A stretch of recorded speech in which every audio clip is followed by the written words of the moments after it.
In the fictional East African nation of Wadiya, power is absolute, and it belongs to one man, Admiral-General Aladeen, a narcissistic, anti-Semitic dictator obsessed with nuclear weapons, terrorism, and himself. He's surrounded by a team of female bodyguards.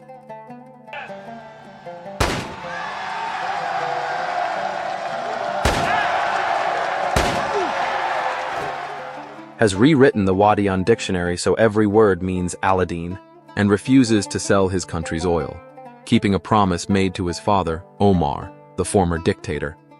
But the world has had enough. The United Nations votes to take action, forcing Aladeen to travel to New York City to address the council.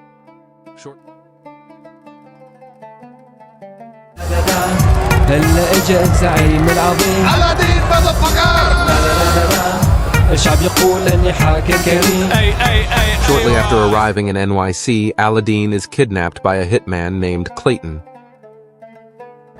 Rise and shine. But the plan backfires. Clayton accidentally burns himself to death, and Aladeen escapes. Without his iconic beard, no one recognizes him. To the world, Aladeen is dead.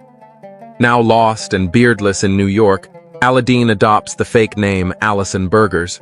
After being rejected by society and mocked by those he once oppressed, he crosses paths with Zoe, a passionate human rights activist. Though he scoffs at her at first, fate forces them together, and she gives him a job at her progressive vegan co-op store. Soon, Aladeen discovers that Nadal, his former nuclear scientist, whom he thought he'd executed, actually survived. In fact, everyone Aladeen executed was simply exiled to America, thanks to a resistance group of faked executioners. Nadal agrees to help Aladeen get back into power, but only if he's reinstated as head of Wadiya's nuclear program. Back at Zoe's store, Aladeen begins secretly planning his return. But while doing so, something unexpected happens. He starts to change.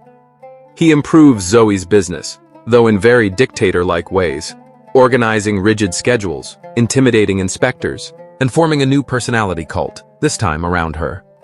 As they grow closer, Aladeen finds himself falling in love. When Aladeen reveals his true identity to Zoe, she's heartbroken. She can't love a man responsible for so much cruelty. Devastated, Aladeen gives up, until Nadal shows him another chance. They steal a corpse's beard, yes, seriously, and Aladeen crashes the UN signing ceremony with a dramatic zipline. Standing before the world, Aladeen tears up the fake treaty, then delivers a shocking and hilarious speech praising dictatorships by comparing them to America. But then, he sees Zoe in the crowd.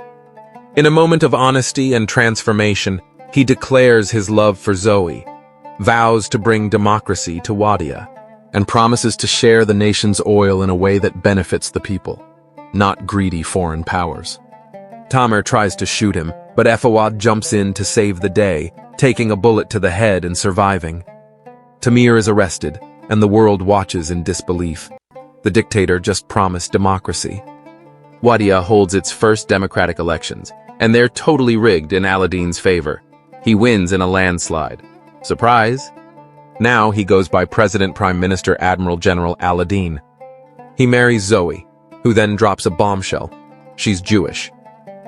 Aladeen's face freezes in horror. He now rides in eco-friendly cars, Nadal is fully reinstated, and in a live interview, Zoe announces she's pregnant. To which Aladeen, ever himself, casually asks, Is it having a boy or an abortion? Like, subscribe, and tell us in the comments, would you vote for Aladeen or run for the hills?